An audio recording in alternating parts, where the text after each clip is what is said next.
ketika Rodri harus ditarik keluar dalam pertandingan pertama antara Man City menghadapi Arsenal di musim ini. Dan pada akhirnya sang pemain mengalami cedera ACL yang membuatnya akan absen hingga akhir musim. Banyak yang berpikir bahwa musim ini adalah saatnya bagi Arsenal untuk memenangkan Premier League. Terbukti, absennya Rodri membuat City tampil jeblok di berbagai kompetisi musim ini. Namun demikian, Arsenal justru juga tampil jeblok saat kehilangan Martin Odegaard yang mengalami cedera saat membela timnas Norwegia. Saat Martin Odegaard sudah kembali merumput, pelatih Arsenal yakni Mikel Arteta tetap dibawa tusing tujuh keliling dengan badai cedera yang sedang menimpa timnya. Lantas, apakah Arsenal masih mempunyai peluang untuk menjadi juara Premier League musim ini? Atau berikan saja trofinya kepada Liverpool yang kemarin ditahan imbang oleh Everton? Yuk, simak bagaimana ulasannya dalam video ini. Sebelum menonton videonya lebih lanjut, boleh like, komen, subscribe, dan share ke teman-teman kalian ya. Serta nyalakan juga loncengnya agar tak ketinggalan video terbaru dari Bench Football Indonesia.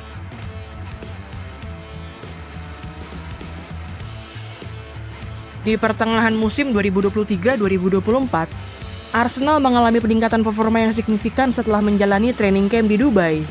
Pasca kembali bermain usai pulang dari Dubai, skuad asuhan Mikel Arteta sanggup menang besar atas lawan-lawannya di Premier League. Peningkatan performa tim yang signifikan karena menjalani training camp di Dubai membuat Arsenal kembali pergi ke Dubai untuk menjalani training camp di pertengahan musim ini. Belum selesai masa training camp bagi skuad Meriam London, Mikel Arteta sudah harus dibuat semakin pusing karena cedera yang dialami oleh Kai Havertz. Sebagaimana dikabarkan oleh jurnalis sepak bola David Ornstein, Kai Havertz mengalami cedera hamstring parah yang membuatnya akan absen membela Arsenal hingga akhir musim mendatang. Cedera parah yang dialami oleh Kai Havertz itu menambah daftar pemain cedera yang dialami oleh Arsenal, khususnya di lini depan skuad asuhan Mikel Arteta itu. Sebelum harus kehilangan Kai Havertz hingga akhir musim, Mikel Arteta sudah dipastikan kehilangan Gabriel Jesus yang mengalami cedera ACL dan juga absen hingga akhir musim. Cedera ACL yang dialami oleh Gabriel Jesus itu sebenarnya sangat disayangkan, karena striker asal Brazil itu sedang menjalani performa terbaiknya bersama Arsenal dengan terus-menerus mencetak gol untuk The Gunners. Begitupun untuk Kai Havertz. Kehilangan punggawa timnas Jerman itu jelas menjadi kerugian besar bagi skuad asuhan Mikel Arteta. Sepanjang musim ini, Kai Havertz sudah mencetak 15 gol dan 4 assist dari 34 pertandingan yang dimainkannya bersama Arsenal di semua kompetisi. Koleksi 15 gol yang sudah dibukukan oleh Kai Havertz untuk Arsenal itu juga membuat sang pemain menjadi top skor sementara bagi Meriam London. Tidak hanya dialami oleh Kai Havertz dan Gabriel Jesus, badai cedera yang terjadi di lini depan Arsenal juga sudah lebih dulu terjadi pada dua penyerang sayap The Gunners, yakni Bukayo Saka dan Gabriel Martinelli. Sebagaimana diketahui, Bukayo Saka harus ditarik keluar saat Arsenal berhasil menang telak atas Crystal Palace di bulan Desember tahun 2024, yang diikuti dengan pengumuman bahwa sang pemain mengalami cedera hamstring. Karena cedera yang dialaminya itu, Bukayo Saka harus absen cukup lama dari lapangan hijau, karena ia diperkirakan baru bisa kembali merumput di awal bulan April tahun 2025 mendatang, atau absen selama lebih dari 4 bulan. Hal serupa pun terjadi pada Gabriel Martinelli yang juga harus ditarik keluar saat Arsenal disingkirkan oleh Newcastle United di Carabao Cup musim ini. Setelah dilakukan pemeriksaan, penyerang sayap asal Brazil itu juga mengalami cedera hamstring yang membuatnya diperkirakan akan absen hingga akhir bulan Maret mendatang. Selain di lini depan, Mikel Arteta juga harus kehilangan dua bek sayap kanannya yang sudah lebih dulu menepi dari lapangan hijau. Bek sayap kanan pertama The Gunners yang juga harus absen karena mengalami cedera adalah Ben White. Sejak mengalami cedera lutut di bulan November tahun 2024 lalu, pemain asal Inggris itu harus absen hingga saat ini dan belum diketahui kapan akan kembali merumput. Selain Ben White, Mikel Arteta juga masih belum bisa memainkan Takehiro Tomiyasu yang juga mengalami cedera lutut sejak akhir bulan Oktober tahun 2024 lalu. Absennya Ben White dan Takehiro Tomiyasu dari skuad Arsenal pun membuat pilihan pemain Mikel Arteta di sektor bek sayap kanan sangat terbatas, dan membuat pelatih asal Spanyol itu berulang kali memainkan Thomas Partey sebagai bek sayap kanan.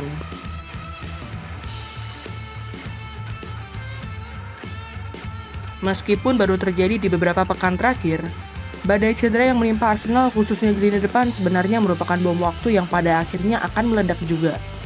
Dilansir dari riset yang dipublikasikan oleh Opta Analyst, cedera hamstring biasanya dialami oleh seorang pemain yang mempunyai beban kerja yang sangat berat.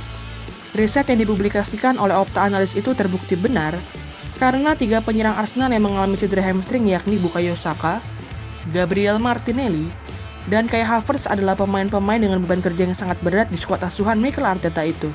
Misalnya saja Bukayo Saka, pemain asli Akademi Arsenal itu sudah memainkan lebih dari 40 pertandingan di setiap musimnya untuk Arsenal sejak musim 2020-2021. Di musim ini saja, Bukayo Saka hampir selalu dimainkan sebagai starter oleh Mikel Arteta dan tetap dipertahankan selama 90 menit pertandingan. Hal serupa pun dialami oleh Gabriel Martinelli yang juga memainkan lebih dari 40 pertandingan di setiap musimnya sejak musim 2022-2023. Sedangkan untuk Kai Havertz, Mikel Arteta bahkan memainkannya dalam 51 pertandingan di semua kompetisi pada musim 2023-2024 lalu. Tidak hanya terus-menerus memainkan Kai Havertz sebagai penyerang tengah yang bukan merupakan posisi asli sang pemain, Mikel Arteta juga memberikan beban kerja dan tanggung jawab yang sangat besar kepada ex-pemain Chelsea itu. Dilansir dari PPFFC, Kai Havertz menjadi pemain Arsenal yang paling banyak menempuh berlari dengan kecepatan tinggi, sekaligus menjadi pemain Arsenal dengan jarak tempuh paling jauh dibandingkan dengan rekan-rekannya. Dengan beban kerja yang begitu besar, wajar saja jika pada akhirnya Kai Havertz mengalami overload dan harus absen dalam jangka waktu yang panjang. Selain itu, Arsenal juga menjadi tim yang paling sering mendapatkan kartu merah di Premier League musim ini, yakni dengan koleksi 4 kartu merah. Kartu merah yang diterima oleh para punggawa The Gunners itu pun selalu terjadi di pertengahan pertandingan.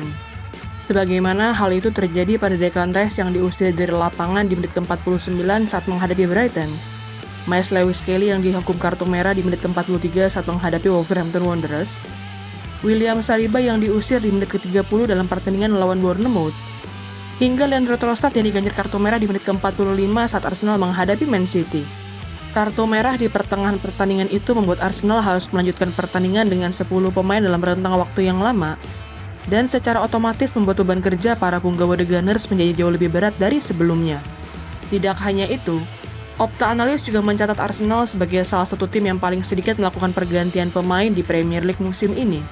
Dilansir dari riset yang dipublikasikan oleh Opta Analis, Mikel Arteta rata-rata hanya melakukan 3,6 pergantian pemain di setiap pertandingannya, yang membuat Arsenal menjadi tim keempat yang paling jarang melakukan pergantian pemain di Premier League musim ini.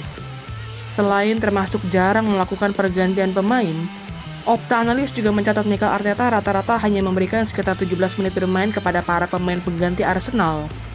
Catatan itu lagi dan lagi membuat Meriam London menempati peringkat keempat sebagai tim yang paling sedikit memberikan menit bermain kepada para pemain penggantinya, tepat di bawah Ipswich Town, Fulham, dan Brentford yang masing-masing hanya memberikan sekitar 16 menit bermain kepada para pemain penggantinya. Keputusan Mikel Arteta yang terus mengandalkan pemain-pemain seperti Bukayo Saka, Gabriel Martinelli, Kai Havertz, bahkan Martin Odegaard yang juga sempat mengalami cedera membuat mereka pada akhirnya harus absen dalam rentang waktu yang panjang. Dengan badai cedera yang sedang menimpa Arsenal khususnya di lini depan, pelatih The Gunners yakni Mikel Arteta kini praktis hanya mempunyai 3 pemain yang bisa memperkuat lini serang Arsenal. Ketiga pemain itu adalah Raheem Sterling, Leandro Trossard, dan Ethan Nwaneri. Dari ketiga pemain itu, hanya Leandro Trossard yang mempunyai lebih dari 1000 menit bermain di Premier League musim ini, tepatnya dengan 1451 menit bermain. Sedangkan bagi Raheem Sterling, ex-punggawa Liverpool itu hanya bermain selama 216 menit sepanjang berjalannya Premier League musim 2024-2025. Bahkan, Mikel Arteta hanya memainkan Raheem Sterling dalam 9 pertandingan di Premier League musim ini, dan hanya 3 kali dipercaya sebagai starter. Sedangkan untuk Ethan Nwaneri, bakat baru dari Akademi Arsenal ini juga masih minim jam terbang dan menit bermain di Premier League musim ini. Sepanjang berjalannya Premier League musim ini, Ethan Nwaneri baru bermain dalam 282 menit, dengan hanya 3 kali dipercaya sebagai starter dalam 14 pertandingan yang dimainkan.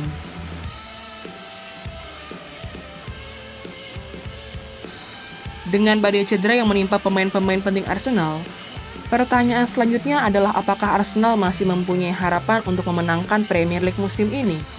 Sebagaimana diketahui, Meriam London sudah 2 musim secara berturut-turut harus puas finish di peringkat kedua klasemen akhir karena disalip oleh Manchester City.